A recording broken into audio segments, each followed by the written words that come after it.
I hope that the comments I'm about to make will not offend the questioner too much and some people around here. I think there is a fundamental misstatement of the issue in the question.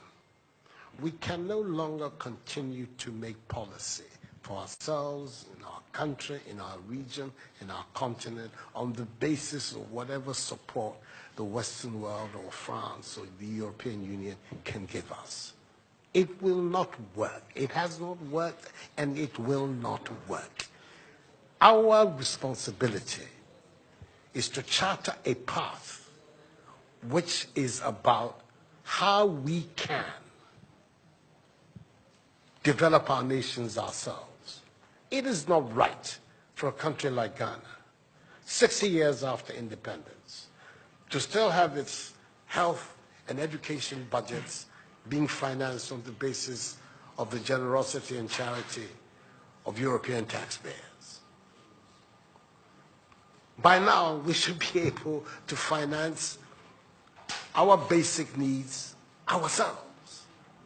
And if we are going to look at the next 60 years as a period of transition, a period whereby we can stand on our own feet, our perspective has not to be what the French taxpayer decides to do with whatever surpluses that they have in France. They're welcome.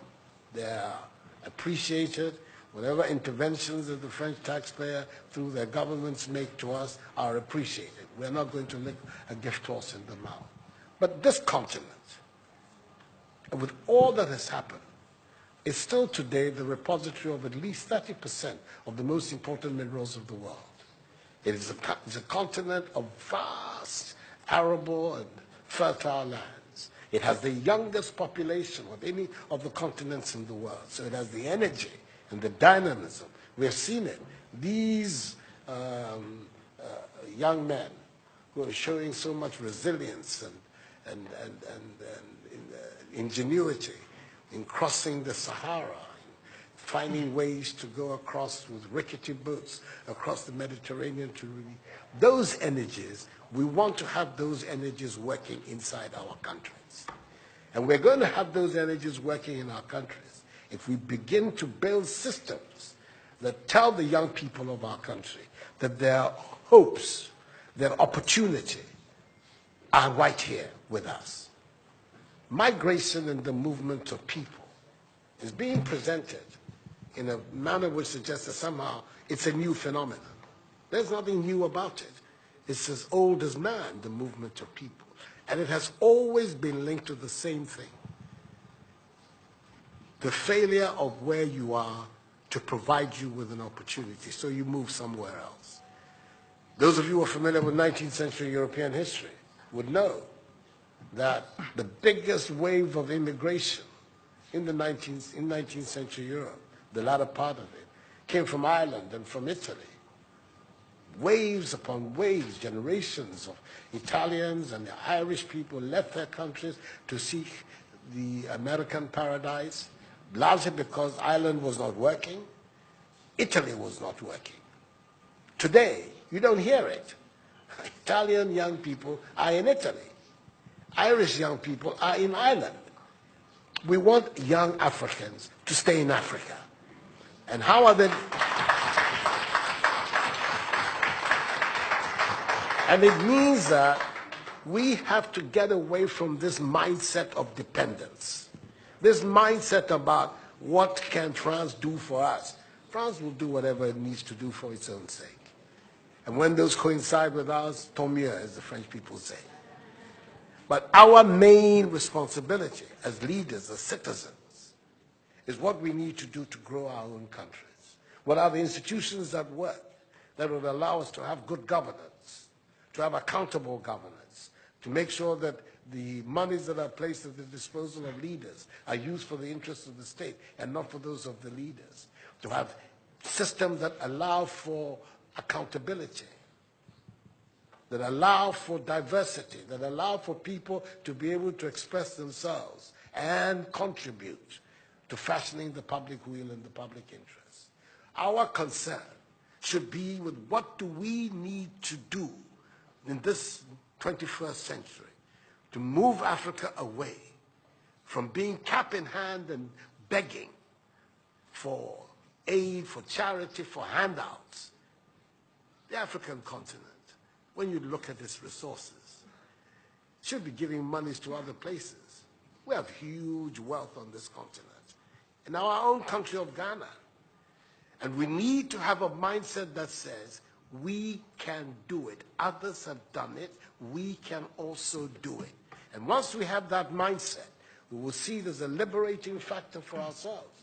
We keep talking about how it was that Koreans, Malaysians, Singaporeans, who got their independence at the same time as us.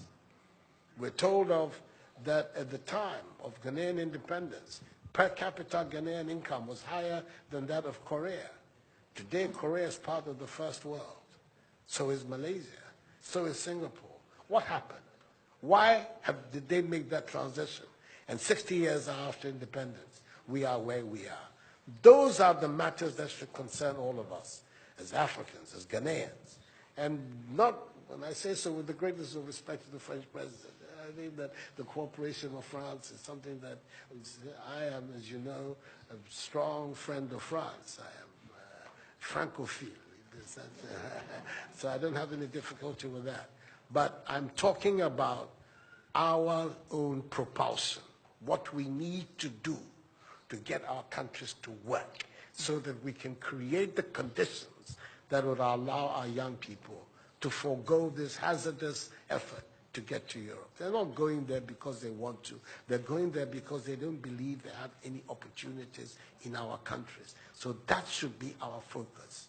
And I believe that with that if we change that mindset of dependence, that mindset which is contingent on aid and charity, we would see that in the decades ahead of us, the full flowering of the African peoples will take place. And that new African personality that was talked about at the time of our independence will become real and imminent in our time. That's what I'm saying. I hope that I'm not upsetting the questioner or even some of my friends who are here. But these are my strongly held beliefs. And that is the reason why I've adopted as the slogan of my presidency, of my period of the Supreme Office of Ghana, that we want to build a Ghana beyond aid, a Ghana which is independent, which is self-sufficient, that is capable of standing on its own feet and building its own life. We can do it if we have the correct mindset to do so.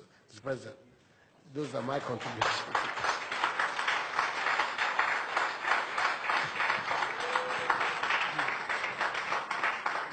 Si vous aviez besoin d'avoir la preuve qu'une nouvelle génération de leaders en Afrique croit dans une nouvelle histoire pour l'avenir et la jeunesse, vous venez de l'avoir. Pour ceux qui pensaient que ce n'était que les mots d'un président français parlant de l'Afrique. Il y a des leaders en Afrique qui veulent une nouvelle relation, qui veulent un avenir pour leur jeunesse dans leur pays, dans leur continent, qui le veulent parce que c'est ce qu'ils veulent écrire. Donc merci pour cela. So, no. We'll be here forever. We'll be here forever. He has a lot of ideas and a lot of very positive things to say. And as you can see, I have my own things to contribute as well. So, let's bring it to an end. We're going to... Mr. Macron left Abidjan after a hectic morning. Has not had anything to eat. He at least has to have that side of Ghanaian hospitality. So we're going to be intervening for him to go have some lunch. Thank you very much indeed. You signed this thing. You must have a